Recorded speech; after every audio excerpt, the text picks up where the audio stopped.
It's time na siguro para magsalita, no, about sa nangyari kay Gavin and Ma'am Elma.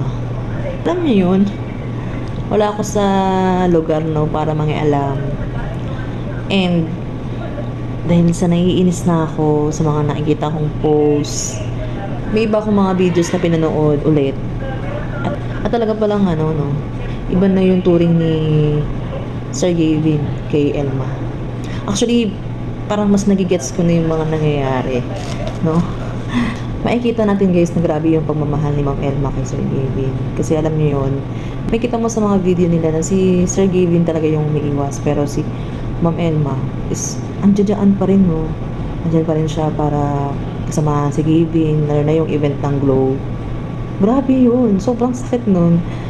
Pinanood ko yung video na yun at talagang napansin, hindi ko siya pinansin nung una kasi hindi ko naman siya binibigyan ng kahulugan. Pero pagka pala alam mo na yung may isyong ganun, no, makikita mo na yung kaya pala ganun yung pag-iwas ni Gavin sa kanya kasi hindi na pala sila okay or wala na sila.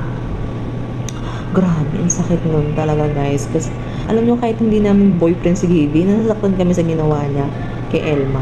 Kasi syempre, hindi mo dapat ginanon yung tao. Lalo na kung malaking parte siya ng buhay mo. Kung ayaw mo na sa kanya, sana itrato mo pa rin siya bilang isang tao, no? Na respeto mo pa rin siya. Hindi mo siya mahal pero dapat yung respect doon pa din. Diba? Kasi syempre, sobrang makapansin mo, sobrang out of place talaga si Elma doon sa video na yun. Kung ako yun, hindi na ako pupunta doon sa event na yun, pero mas pinili pa rin niya. And alam nyo guys, yung anniversary nila at ginawa ni Elma talaga na i-surprise si Gavin. I think tama yung netizens sa mga comment nila na kaya umiyak si Gavin doon dahil nag-guilty siya or ano ba to, may nagawa na akong kasalanan sa girl na to. Yung mga ganun guys. Hindi natin alam kung ano yung nasa puso niya, pero kung makikita nyo talaga yung video, masabi nyo, may point talaga yung mga netizens sa comment nila. Kasi alam nyo guys, dumaan din naman tayo sa relasyon. Alam natin yung part na kapag may nagawa tayong mali sa partner natin at alam natin yung ugali ng isang tao kapag hindi na tayo mahal. Kaya alam nyo guys, huwag na tayo magbulag-bulagan. May point at pwedeng totoo yung mga comment ng mga tao. Ayun na nga, diba? Dahil sa lumabas na may umamin na nangyari.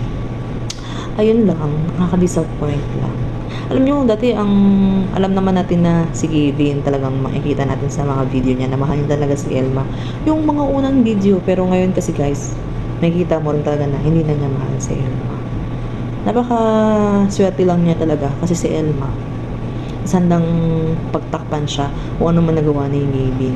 Alam niyo guys, hindi ako naniniwala, no, na bigla na lang tayo maghihiwalay nang walang reason. Walang ganun guys. Walang paghihiwalay ng isang magkarelasyon kung walang malaking issue diyan. 'Di ba? Kaya tantanan niyo kami, hindi kami bata. Kaya kay Ma'am Elma, madadaliin mo lang na maging strong. Sobrang bilib kami sa iyo dahil nalampasan mo yung ganitong kasakit, no, 'di ba? Pray po namin na sana makarecover ka kagad. And for sure, Ma'am Elma, huwag ka mag-alala, makakahanap ka din ng tamang tao. Yung hindi ka sasaktan.